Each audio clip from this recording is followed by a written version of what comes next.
नमस्ते साथियों। तो आप सभी को हमारे न्यू क्लास में स्वागत है। तो आप सभी के बीच आज फिर से लेकर आ गए हैं पार्ट टू जो है सो जनजातीय आंदोलन से है। महत्वपूर्ण जनजातीय आंदोलन बिहार में। तो जो परीक्षा को ध्यान में रखते हुए बहुत महत्वपूर्ण क्वेश्चन है, ऑनलाइनर सीरीज में है। और बिहार शिक्षक भर्ती हो, 71वीं बीपीएससी का पीटी हो, मेंस हो, सारे एग्ज़ाम के लिए, बिहार एसएससी, सीटेट, सारे एग्ज़ाम के लिए महत्वपूर्ण क्वेश्चन है। तो आप लोग ध्यान से पढ़िए और क्लास का लाभ उठाइए। और हमारे चैनल पर नए हैं तो सब्सक्राइब कीजिए, लाइक कीजिए, कमेंट कीजिए, शेयर कीजिए। और किस टॉपिक पे आप सभी को वीडियो चाहिए ये भी कमेंट में बताइए, हम उसी पे लाएंगे। तो चलिए बिना टाइम वेस्ट किए हुए अपने क्लास को स्टार्ट करते हैं।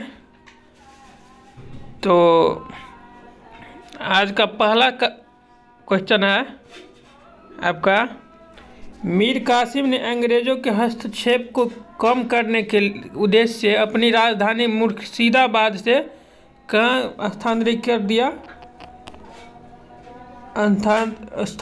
कर दिया। अंग्रेज़ों द्वारा दस्तक दुरुपयोग का कारण उसने स्थानीय व्यापारियों पर से करों को समाप्त कर दिया। इससे ब्रिटिश व्यापारियों को परेशानी होने लगी। उसने सेना को आधुनिक रूप से प्रशिक्षित करने के लिए गुरगिन खां नामक आर्मेनिया व्यक्ति को रखा। दूसरी ओर मीर कासिम ने बिहार के नायब सूबेदार राम नारायण को उसके पद से बर्खास्त कर उसकी हत्या करवा दी, क्योंकि वह बिहार के आय और व्यय का ब्यौरा देने को तैयार नहीं था। इसीलिए राम नारायण को खून करवा दिया। चलिए, हत्या करवा दिया। अगला है मीर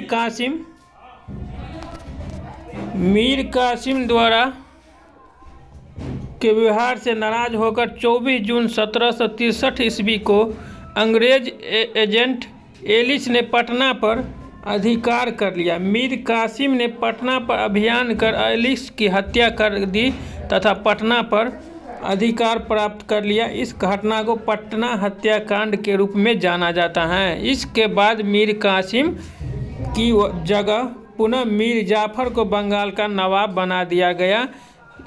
इसके बाद मीर कासिम ने अवध के नवाब शुजादौला एवं मुगल बादशाह शाह आलम द्वितीय से गठजोड़ किया। अगला है, तीनों की संयुक्त सेना एवं अंग्रेज हेक्टर मुनरो के नेतृत्व के बीच में 22 अक्टूबर 1764 को ईस्वी को बक्सर का युद्ध हुआ। बक्सर का युद्ध कब हुआ? 1764 को। 22 अक्टूबर 1764 ईस्वी को बक्सर का युद्ध हुआ। इस युद्ध में संयुक्त सेना की हार हुई। इस युद्ध के समय बंगाल का नवाब कौन था? तो मीर जाफर था, जिसका यह दूसरा कार्यकाल था। तो आप सभी को यहाँ से एक प्रश्न बन रहा है कि बक्सर का युद्ध कब हुआ? तो 22 अक्टूबर 1764 ईस्वी को हुई। और इस युद्ध के समय बंगाल का नवाब कौन था? तो मीर जाफर था। आप सभी को ध्यान रखना है। अगला है, 12 अगस्त 1765 ईस्वी को इलाहाबाद के संधि के तहत मुगल सम्राट शाह आलम द्वितीय को 26 लाख रुपये वार्षिक पेंशन के बदले ईस्ट इंडिया कंपनी को बिहार, बंगाल, उड़ीसा का दीवानी लगान वसूली का अधिकार देना पड़ा। कितने रुपये? 26 लाख रुपये। आप सभी को ध्यान रखना, कितना? 26 लाख रुपये। तो अगला है, क्लाइव द्वारा 1765 में बंगाल में दैत्य शासन की स्थापना की गई। इसके तहत प्रशासनिक उत्तरदायित्व नवाब को सौंप दिया गया तथा सैन्य कर वसूली कर अधिकार अंग्रेजों ने अपने पास रख लिया। दैत्य शासन के परिणाम स्वरूप 1770 ईस्वी में बंगाल, बिहार के क्षेत्र में भीषण अकाल पड़ा। कब भीषण अकाल पड़ा था? 1770 ईस्वी में। पटना, भागलपुर, दरभंगा, पूर्णिया में अकाल का प्रकोप भयंकर था। 1772 ईस्वी में बंगाल के गवर्नर वारेन हेस्टिंग द्वारा दैत्य शासन को समाप्त कर दिया गया तथा नवाब नवाब पद का अंत कर दिया गया। बंगाल का अंतिम नवाब मुबारक उद दौला था। मुबारक उद दौला था बंगाल का अंतिम नवाब। अगला है 1766 ईस्वी में पटना स्थित अंग्रेजी फैक्ट्री के मुख्य अधिकारी मिडलटन को राजा धीरज नारायण और राजा सीताब राय के साथ एक प्रशासनिक मंडली का सदस्य बनाया गया। 1767 ईस्वी में धीरज नारायण को हटाकर सीताब राय को कंपनी का नायब दीवान बनाया गया। अगला है आपका 1783 में ईस्वी में बिहार में पुनः अकाल पड़ा। 1783 में फिर एक बार अकाल पड़ा। जांच अधिकारी जॉन शोर ने एक अन्नागार के निर्माण का सुझाव दिया। उसके सुझाव पर 1784 ईस्वी में पटना ब्रिटिश इंजीनियर जॉन गास्टिन द्वारा गोल घर का निर्माण कराया गया। तो यहाँ ये बहुत महत्वपूर्ण क्वेश्चन है, कितने बार एग्जाम में पूछा गया है, वेरी वेरी इंपॉर्टेंट मान लीजिए इसको, क्योंकि ब्रिटिश पटना में गोल घर का निर्माण कब किया गया? 1784 ईस्वी में। इसने किया था जॉन गास्टिन द्वारा गोल घर का निर्माण किया गया था। आप सभी को ध्यान रखना है। अब चलते हैं, दूसरा महत्वपूर्ण टॉपिक है जनजातीय विद्रोह। बिहार में जनजातीय विद्रोह। जनजातीय क्षेत्रों में अंग्रेजों के बढ़ते राजनीतिक, आर्थिक एवं धार्मिक हस्तक्षेप के कारण कई जनजातीय विद्रोह हुए। बिहार के झारखंड क्षेत्र में कई प्रमुख जनजातीय का निवास था। इस जनजातीय क्षेत्रों में अंग्रेज के हस्तक्षेप के कारण इससे कई विद्रोह हुए जो निम्नलिखित हैं। तो चलिए देखते हैं विद्रोह का कार्यकाल देखते हैं। अगला पहाड़िया विद्रोह। पहाड़िया विद्रोह कब हुआ? तो 1778 ईस्वी में राजमहल में हुई, राजमहल क्षेत्र में हुई। इसका नेतृत्व करता था राजा जगन्नाथ। पहाड़िया विद्रोह 1778 में राजा जगन्नाथ नेतृत्व करता था। तिलका माझी विद्रोह कब हुआ था? तो 1778 से 1785 भागलपुर में हुआ था। तिलका माझी का नेतृत्व किया था। तमार विद्रोह हुआ था आपका 1789 से 94 में छोटा नागपुर के पठार में। तमार विद्रोह 1789 छोटा नागपुर पठार में। चेरो विद्रोह हुआ था 1802 में पलामू में। भूषण सिंह इसका नेतृत्व किया था। चेरो विद्रोह का नेतृत्व भूषण सिंह किया था। ये कहाँ हुआ था? पलामू में। हो विद्रोह का 1820 से 21 में सिंहभूम में हुआ था। हो विद्रोह कहाँ हुआ था? सिंहभूम में हुआ था। अगला है आपका कोल विद्रोह बहुत महत्वपूर्ण है। ये कोल विद्रोह बीपीएससी टीआरई में क्वेश्चन यहाँ से आया है कि इसका नेतृत्व किसने किया था। तो आप सभी को ध्यान रखना है, बीपीएससी टीआरई का क्वेश्चन है ये कोल विद्रोह। बीपीएससी टीआरई का क्वेश्चन है तो वेरी वेरी इंपॉर्टेंट मान लीजिए इसको। कोल विद्रोह 1831-32 में छोटा नागपुर के क्षेत्र में हुआ था। बुद्धो भगत ने इसका नेतृत्व किया था। कोल विद्रोह का नेतृत्व किसने किया था? बुद्धो भगत ने 1831-32 में छोटा नागपुर पठार में। संथाल विद्रोह 1855-56 में संथाल परगना में हुआ था। संथाल विद्रोह का नेतृत्व किया था सिद्धू कानू चांद भैरव। तो आप सभी को ध्यान रखना है, ये दो क्वेश्चन बहुत महत्वपूर्ण है। कितने बार बीपीएससी टीआरई में आया है और आगे भी आएगा, टीआरई 4 में भी आने वाला का चांस हो सकता है।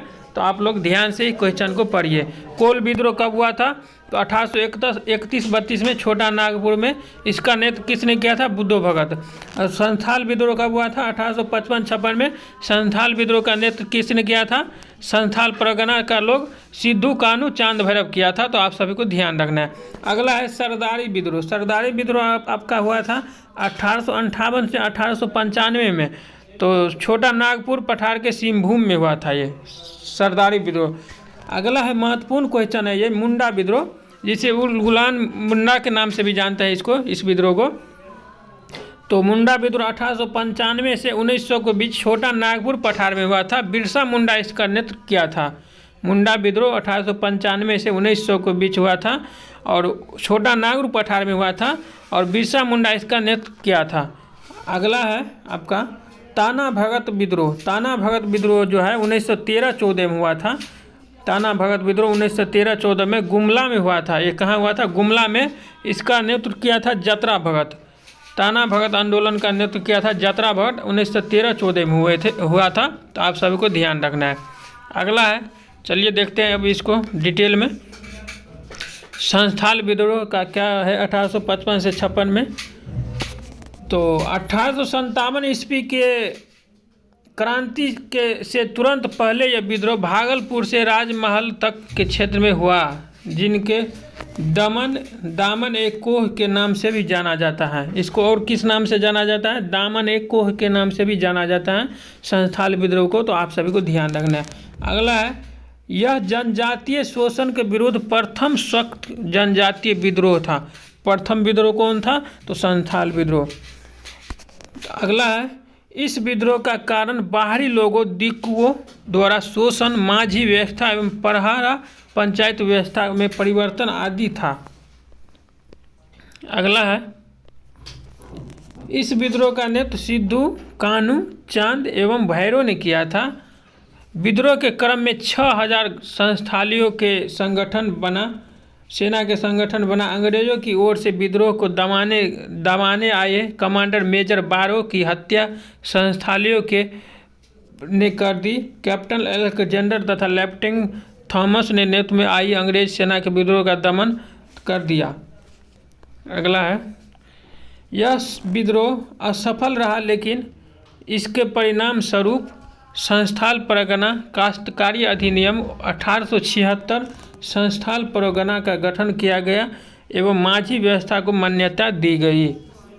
काश्तकारी अधिनियम कब बना? 1876 में। तो आप सभी को ध्यान रखना है।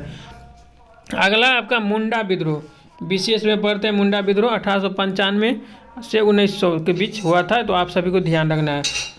यह जनजातीय विद्रोह में सबसे सख्त जनजातीय विद्रोह था। विद्रोह की व्यापकता के कारण इसे उलगुलान विद्रोह के रूप में भी जाना जाता है। तो आप सभी को ध्यान रखना है, इसे उलगुलान विद्रोह के रूप में भी जाना जाता है। इस विद्रोह का कारण दिक्कुओं द्वारा शोषण, खुटकट्टी व्यवस्था में परिवर्तन था। खुटकट्टी व्यवस्था भूमि पर सामूहिक स्वामित्व व्यवस्था थी। अंग्रेजों द्वारा इस सामूहिक व्यवस्था को समाप्त कर जमींदारी व्यवस्था लागू कर दी गई थी। अगला है आपका, इस विद्रोह का नेतृत्व बिरसा मुंडा ने किया था। उन्होंने आनंद पांडे से वैष्णव धर्म की दीक्षा प्राप्त की। उन्होंने स्वयं की सिंहबोंगा का अवतार बताया। सिंहबोंगा का अवतार मानते थे बिरसा मुंडा स्वयं को। उन्होंने आचरण शुद्धता, आत्मा सुधार एवं केशरवाद का उपदेश दिया। एक केशरवाद का उपदेश किसने दिया? तो बिरसा मुंडा ने दिया। इसे सिंहबोंगा के नाम से भी जाना जाता है। तो आप सभी को ध्यान रखना है।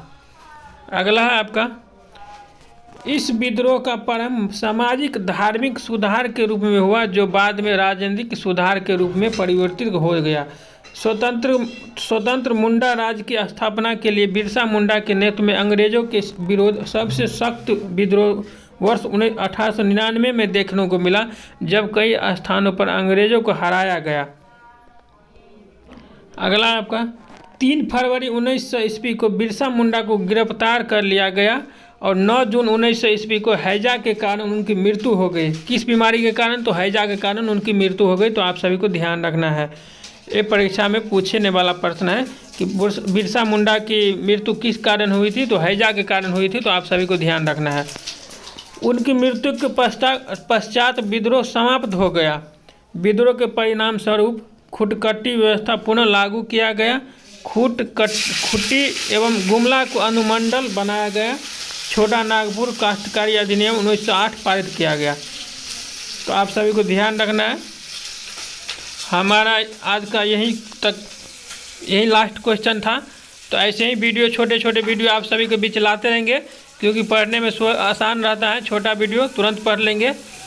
तो देख लीजिए, बहुत महत्वपूर्ण विद्रोह है ये। तो आप सभी को ध्यान रखना है। ये विद्रोह बहुत बार पूछा गया है, तो इसीलिए आप सभी को परीक्षा को ध्यान में रखते हुए बनाया गया है। तो आप सब इस क्लास का ज़रूर लाभ उठाएं और ज़्यादा से ज़्यादा लाइक कीजिए, शेयर कीजिए, कमेंट कीजिए और नए हैं तो चैनल को सब्सक्राइब कीजिए। तो चलिए मिलते हैं नेक्स्ट वीडियो में। तब तक के लिए जय हिंद, जय भारत।